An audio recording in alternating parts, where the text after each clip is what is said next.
আমাদের দেশের অর্থনীতিতে আমরা আধুনিক অর্থনৈতিক ব্যবস্থার যে সমস্ত অনুষঙ্গ, সেই অনুষঙ্গগুলি সবগুলিকে আমরা নিতে পারিনি এখনো। আধুনিক অর্থনৈতিক প্রক্রিয়ার যে সমস্ত কাজগুলি, তার সবগুলি খুব পরিপূর্ণ মাত্রায় আমাদের অর্থনীতিতে কাজ করে না। কিন্তু আমরা যদি এই সবগুলিকে খুব সঠিকভাবে কাজে লাগাতে পারি, তাহলে আমাদের অর্থনীতির গতি এবং বেগ আরো বাড়বে। বীমা জগৎ তেমনই একটা জগৎ, যেই জগতে মানুষের কাছে সেবা পৌঁছে দেওয়ার জন্য এবং জীবন সম্পর্কে তার নিরাপত্তার ধারণা পৌঁছে দেওয়ার জন্য এ ধরনের একটা অর্থনৈতিক একটা প্রোডাক্ট সঠিকভাবে পৌঁছে দেওয়ার পূর্ণাঙ্গ নীতিমালা এবং বিধিমালা আছে বলে আমার কাছে মনে হয়নি। আমি ন্যাশনাল লাইফ ইন্স্যুরেন্স সহ ইন্স্যুরেন্স অ্যাসোসিয়েশনের সভাপতির মাধ্যমে আজকের এই সময়টাকে সঠিক সময় মনে করি যে আপনাদের এই সেক্টরের সমস্ত সমস্যাগুলিকে সুনির্দিষ্টভাবে আমাদের অর্থমন্ত্রী মহোদয়ের কাছে যত দ্রুত সম্ভব তুলে ধরা দরকার।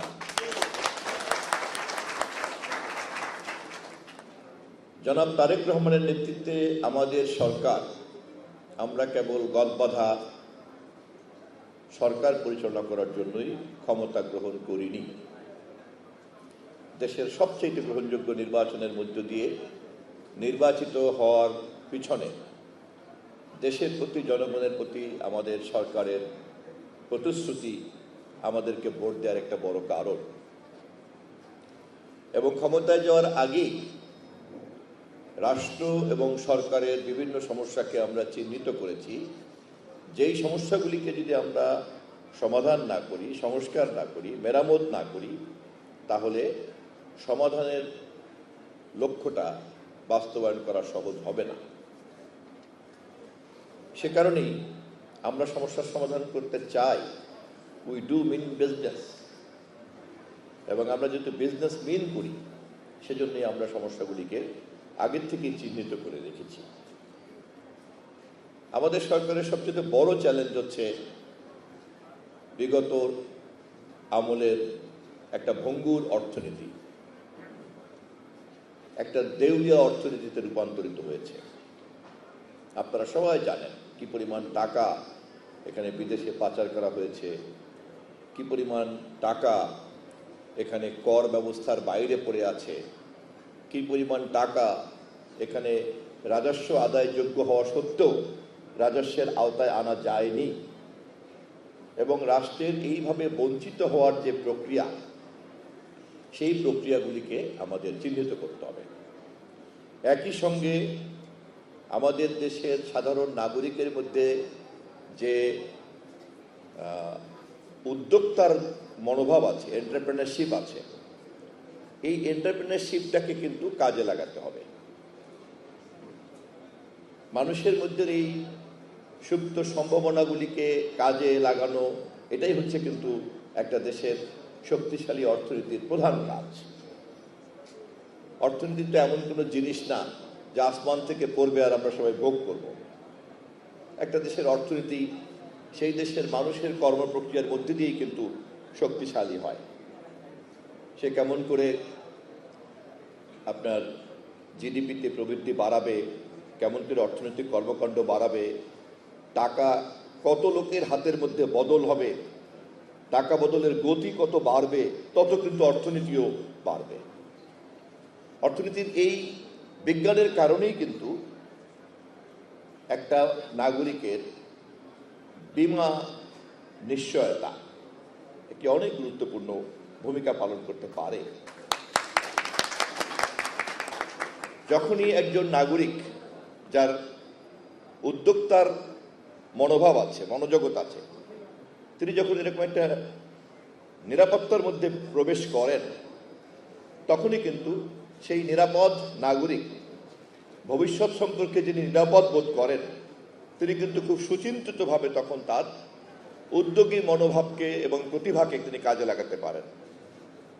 এবং এভাবেই সকলের উদ্যোগী মনোযোগকে যখন সমষ্টিগতভাবে কাজে লাগানো যায়, সেটাই কিন্তু অর্থনীতিতে একটা বড় ধরনের উল্লম্ফন ঘটে, একটা বড় ধরনের গতি তৈরি হয়। আজকের এই লাইফ ইন্স্যুরেন্সের 42তম প্রতিষ্ঠা বার্ষিকীটিকে আমি সঠিক একটা মঞ্চ বলে মনে করি, যেখানে আপনাদেরকে বিনীতভাবে আমি স্মরণ করিয়ে দিচ্ছি যে এটা কেবলই কিন্তু একটা সেবামূলক কাজ নয়, এটি হচ্ছে আমাদের দেশের এই অর্থনীতিকে বেগবান করার একটি অন্যতম উপাদান বীমা জগতের। অতএব বীমা জগৎকে আরো অনেক বেশি বিস্তৃত করা দরকার এবং নাগরিকরা যেন এই বীমা জগতের নেটওয়ার্কের মধ্যে প্রবেশ করে, সেই কারণে সরকারের কাছ থেকেই আপনাদের অ্যাসোসিয়েশনের উচিত সেই ধরনের আইন কানুন এবং বিধিমালাগুলিকে নিশ্চিত করা যা নাগরিককে আশ্বস্ত করবে এই বীমা জগতে প্রবেশ করার জন্য, এবং এভাবেই তাদের অর্থ এবং তাদের প্রিমিয়াম, তাদের বীমা, তাদের পরিকল্পনা সবটাই কিন্তু তখন একটা নিরাপত্তার আইনি কাঠামোর মধ্যে থাকবে। কেবলমাত্রই আপনার কথাবার্তার মধ্যে অথবা বিশ্বাস অবিশ্বাসের ব্যাপারটাই কিন্তু তখন বড় থাকবে না। কোনো ধরনের অর্থনৈতিক লেনদেন আধুনিক ব্যবস্থাতে বিশ্বাস এবং অবিশ্বাসের ভিত্তিতে চলতে পারে না, তাকে অবশ্যই একটা আইনি কাঠামো আনতে হবে। এবং আপনাদের মতো প্রতিষ্ঠানের প্রধান কাজই হওয়া উচিত সেই ধরনের বাধ্যবাধকতামূলক রাষ্ট্রীয় আইনকে তৈরি করা এবং সেই আইনকে মানুষের কাছে তুলে ধরা, এবং যার মধ্য দিয়েই আপনাদের এই ধরনের অর্থনৈতিক সেবামূলক উদ্যোগী কর্মসূচির প্রতি মানুষের আস্থা তৈরি হবে। আমি জানি ন্যাশনাল লাইফ ইন্স্যুরেন্স সহ আপনারা অনেকেই এ ব্যাপারে আন্তরিক। আমি আপনাদেরকে বিনীতভাবে এই অনুরোধ জানিয়ে আমার বক্তব্য শেষ করব।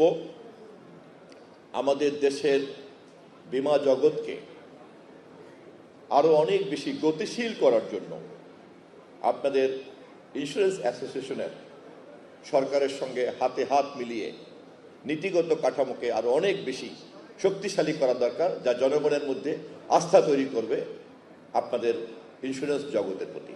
সবাইকে ধন্যবাদ।